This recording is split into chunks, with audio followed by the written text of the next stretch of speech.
Herkese merhaba arkadaşlar. Emanet dizisi yeni bölüm analiz videoma hepiniz hoş geldiniz. Dizimizi daha rahat izleyebilmeniz için birçok altyazı dili eklemiş bulunmaktayım. İstediğiniz altyazıyı videonun sağ altyazılar kısmından seçebilirsiniz.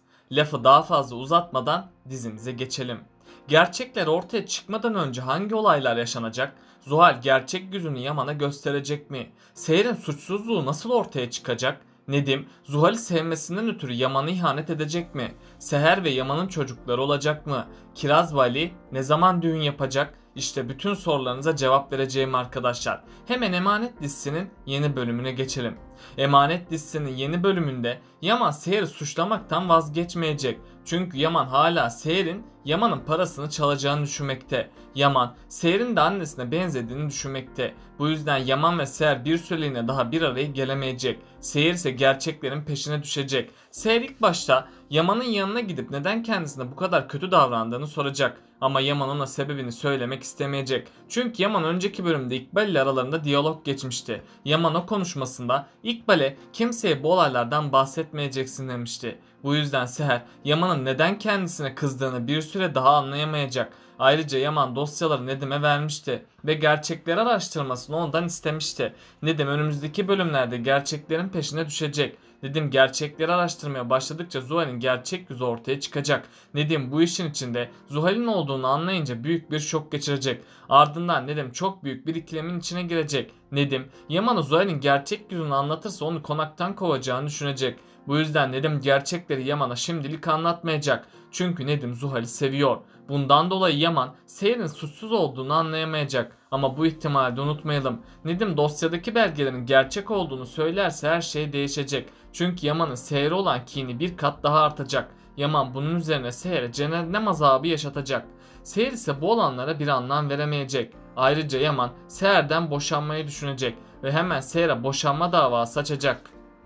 Ama sonradan bu kararından vazgeçecek. Hatırlarsanız Yaman önceki bölümde yine bir konuşma yapmıştı. Yaman o konuşmasında Yusuf'un velayeti hala Seher'de demişti. Hatta Yusuf'u alana kadar bu oyunu devam ettireceğini belirtmişti. Yani Yaman Yusuf'u Seher'den geri alana kadar ondan boşanmayacak. Bu süre içerisinde Seher'in suçsuzluğu ortaya çıkmazsa onun sonu olacak. Çünkü Yaman Yusuf'u alır almaz ona boşanma davası açacak. Seher Yaman'ın kendisinden boşanacağını duyunca şok geçirecek. Seher ilk başta Yaman'ın kendisine bunları yaptığına inanamayacak. Ama sonradan Seher Yaman'ın kendisine ihanet ettiğini düşünecek. Hatta Seher Yaman'ın Yusuf için kendisini kandırdığını sanacak. Bunun sonucunda da Seher Yaman'dan ayrılma kararı alacak. Yaman ise sahte kanıtları Seher'e gösterip onu konaktan kovacak. Seher de Yusuf kendisiyle götürmeye çalışacak. Ama Yaman buna asla izin vermeyecek. Yaman bir daha Seher'in Yusuf'u görmesine müsaade etmeyecek. Seher ise çaresizce Nadire annenin yanına gidecek. Nadire anne Seher'e neler olduğunu soracak.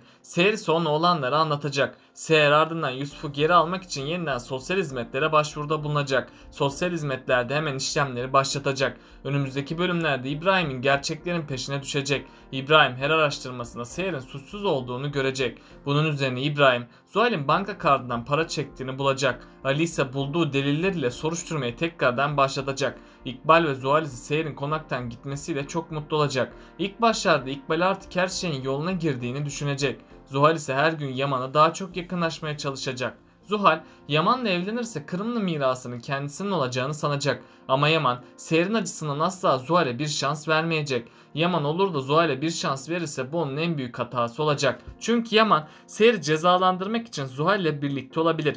Seher de Yaman'ın kendisini aldattığını görünce kahrolacak. Yaman ise intikamını böylece Seher'den almış olacak. Seher de aldatılması üzerine Yaman'a bir daha asla dönmeyecek. İkbal ve Zuhal ise hiçbir tehlike kalmadığı için iyice rahatlayacak. Ama onları da bu yolda çok büyük bir tehlike bekliyor. Çünkü Zuhal ve İkbal'in gerçek yüzü ortaya çıkacak. Zuhal ve İkbal'in gerçek yüzünü ise dizimize yeni gelen kişi çıkaracak. Bu kişi konağın yeni bahçıvanı olacak. Çünkü önceki bölümde Cenger ve Adalet Hanım birlikte yemek yiyordu. Tam o sırada Adalet Hanım Cenger'e neden düşünceli olduğunu sormuştu. Cenger ise yeni bir bahçıvan bulamadığı için yorgunum demişti. Adalet Hanım da bir tanıdığını ona önermişti. Yalnız bu kişinin duyduğunu ama ama konuşamadığını belirtmişti. Cenger de onu iş görüşmesine kabul etmişti. Büyük ihtimalle önümüzdeki bölümde bu kişi konağın yeni çalışanı olacak. Bu yeni bahçıvan konakta tüm olup bitenlere şahit olacak. Hatta İkbal ve Zuhal'in gerçek yüzünü bu kişi ortaya çıkaracak. Tabi bunun olması biraz zaman alabilir. Çünkü bu yeni çalışanın dili olmadığı için konuşamayacak. Ama İkbal ve Zuhal'in tüm kötülüklerine şahit olacak.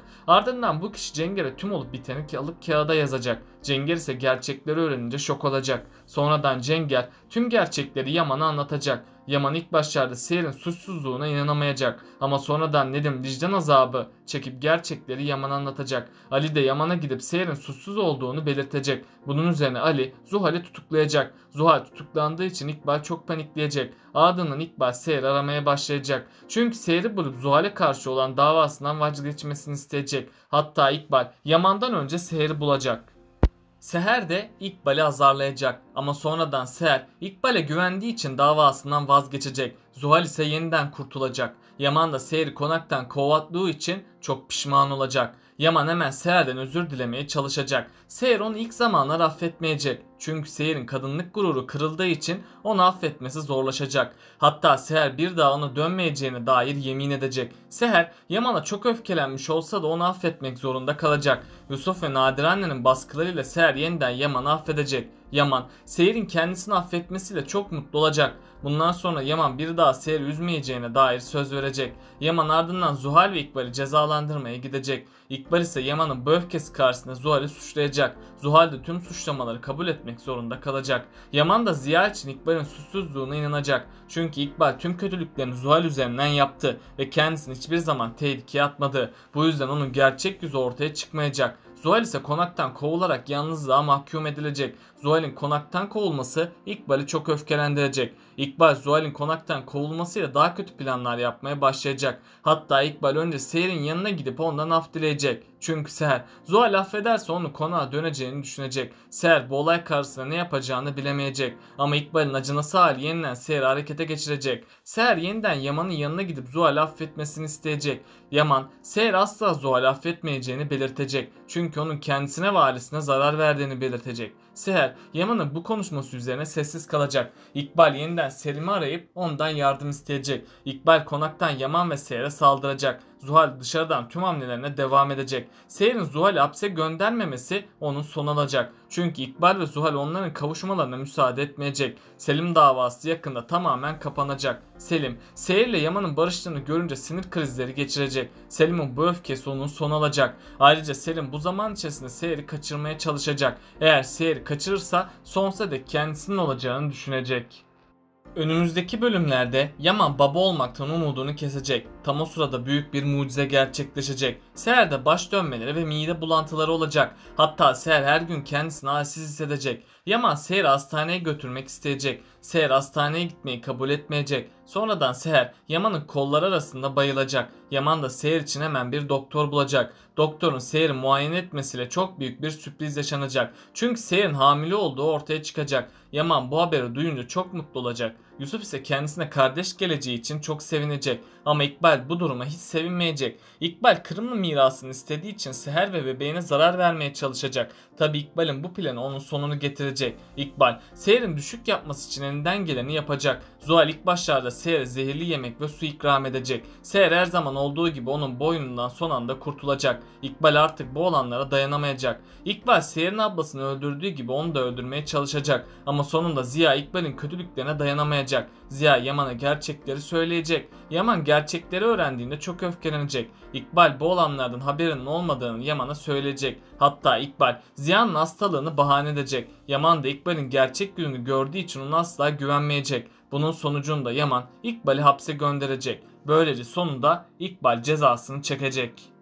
Peki sizce Zuhal ve İkbal'in kurduğu planları kim bozacak? Cenger mi yoksa Nedim mi? Yorumlar kısmında yorumlarınızı bekliyorum. Böylelikle bu bölümün de sonuna geldik arkadaşlar. Bunun gibi videoların devamının gelmesini istiyorsanız kanalımı takip etmeyi ve bu videomu beğenmeyi unutmayın. Kendinize çok iyi bakın. Hoşça kalın.